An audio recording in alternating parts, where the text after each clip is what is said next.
Bună ziua tuturor! Am ajuns și la Zodia Leu. Haideți să vedem și pentru cei din Zodia Leu. Cum va fi luna martie? Păi, mi pare foarte clar aici faptul că în luna martie aveți de-a face cu o persoană destul de impunătoare. Nu e că voi nu ați fi datorită zorii, dar veți avea de-a face cu un șef, cu o persoană din punct de vedere social mai sus decât voi. Poate să fie un șef că încearcă să discute cu voi sau voi mergeți să căutați un loc de muncă, da? Ceva de această natură. Ideea este că, indiferent ce veți discuta cu această persoană în luna martie, parcă nu vă prea încântă ce are această persoană de spus. Cumva, după ce vorbiți cu această persoană, mergeți și discutați cu o persoană din zodie cornută la care vă plângeți de ceea ce v-a spus această persoană impunătoare. Nu e că nu vă place persoana respectivă poate să fie într-adevăr și partenerul vostru, n-ar fi nimic exclus, dar probabil că în luna martie încearcă să se impună un pic mai mult decât erați voi obișnuite și acest lucru nu vă place. Pe lângă asta, văd că dă și un noroc peste voi în luna martie, mai ales acelora care sunteți născuți între 1 și 6 august.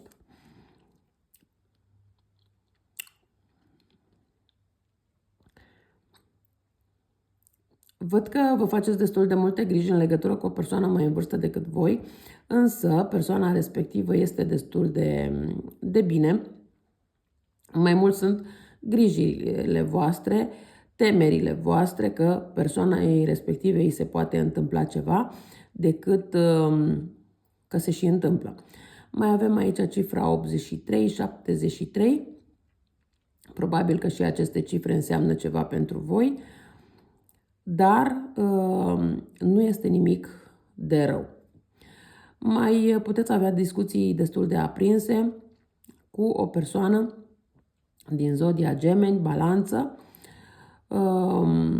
sau Pești, dar sunt niște discuții peste care veți trece destul de ușor. E mai mult o tachinare decât niște discuții. Văd că vă gândiți inclusiv să porniți la un drum unde sau o persoană cu inițialele A sau G vă poate chema la acest drum, sau să fie vorba de o persoană cu vârsta în jurul vârstei de 34 de ani, sau poate că acest 34 înseamnă altceva, nu neapărat vârsta.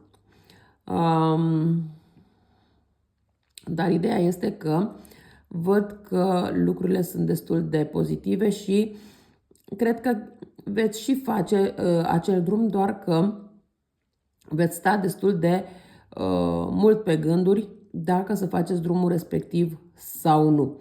E cumva, din punctul meu de vedere, un drum făcut un pic mai forțat și cred că aveți, pentru a face acest drum și pentru a fi convinși, convinse că acest drum este benefic pentru voi, este nevoie să cereți un semn de la ghizii voștri spirituali. Dacă se merită să aveți încredere în persoana la care vă gândiți, da, puteți avea încredere în persoana la care vă gândiți, pentru că, într-adevăr, persoana respectivă vă vrea binele, dar văd că sunteți voi mult prea suspicioși în legătură cu această persoană. Într-adevăr, această persoană a și greșit destul de mult față de voi, însă asta nu înseamnă că nu se căiește, asta nu înseamnă că nu-i pare rău sau ceva de această natură. însă cumva și această persoană consideră că voi sunteți destul de blocate într-un trecut, într-o relație din trecutul vostru și că nu vreți să ieșiți din acea... Cumva gândirea voastră a rămas acolo undeva în trecut și vă este destul de greu să vă detașați pentru a trăi în prezent și chiar în viitor.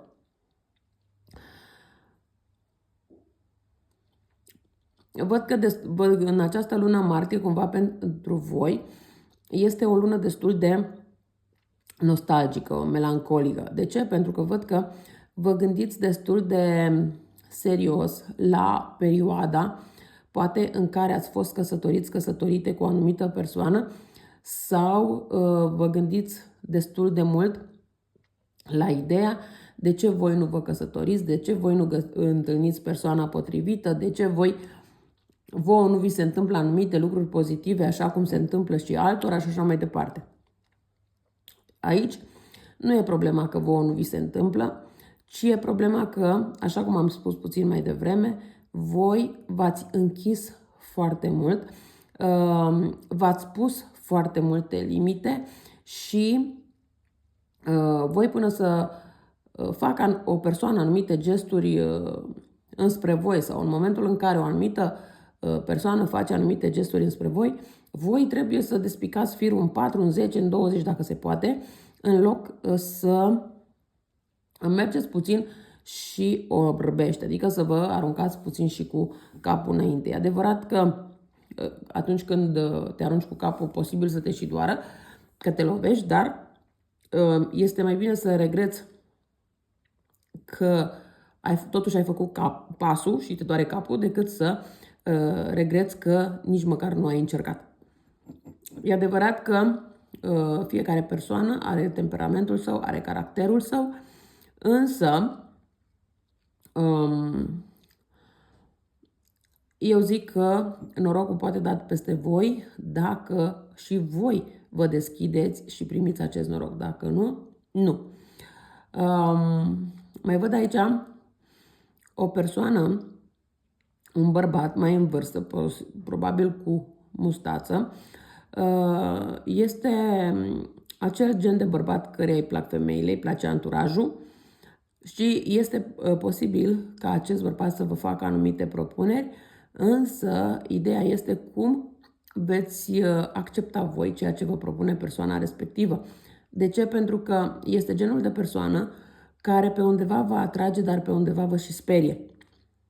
Și nu știți exact ce să faceți în legătură cu acest personaj. Aici văd că în luna martie veți primi și o vizită din partea unui bărbat mai tânăr. Poate să fie cineva dintre membrii familiei sau poate să fie, nu știu, un nepot mai îndepărtat, ceva de această natură, care acum în luna martie vă face o vizită. Bun. Așa cum am spus, pentru voi, aici nu vorbim doar despre planul iubirii, pentru că asta vroiam să spun, atât planul iubirii cât și pe alte planuri. Dacă voi nu vă mai puneți atâtea limite, dacă voi nu vă mai blocați atât de mult în a despica firul în 4, să știți că veți găsi răspunsurile pe care voi le căutați. Chiar dacă sunteți persoane singure de foarte mult timp, veți putea întâlni o persoană pentru voi. Însă, dacă stați și despicați firul în 4, persoana respectivă nu mai are răbdare să stea după voi.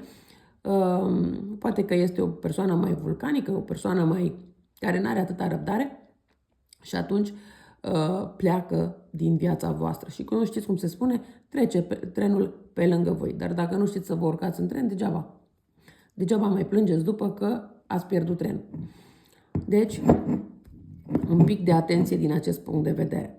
La fel și pe planul carierei. Dacă căutați ceva pozitiv, dacă căutați un loc de muncă, găsiți, nu se pune problema, dar la fel, un pic de atenție. De ce? Pentru că este posibil ca acest loc de muncă să fie un pic la distanță și iarăși să nu vă placă. Poate să fie inclusiv vorba că este la o distanță de 5 stații de tramvai, da? Dar faptul că vă gândiți 5 stații de tramvai vi se pare atât de lung, de parcă ați face ocolul pământului. Sau ceva de această, sau vă zice cineva, uite, găsești un loc de muncă peste 56 de kilometri, da? Vouă vi se pare așa de departe, chiar dacă trăim în epoca în care fiecare are mașină și avem tot felul de posibilități de deplasare, acești kilometri vi se par prea lungi ca voi să vă deplasați până în locul respectiv, chiar dacă e un loc de muncă bun. Aș putea să zic aici că o parte dintre voi ați devenit prea comozi sau prea comode în a face anumite schimbări în viața voastră, însă să știți că dacă voi nu faceți schimbările, nu le va face nimeni în locul vostru și trebuie să fiți un pic mai hotărâți în ceea ce vă doriți pe mai departe. Eu cam atât am avut de spus și pentru voi. Vă mulțumesc că m-ați ascultat și vă doresc o zi cât mai frumoasă în continuare. La revedere!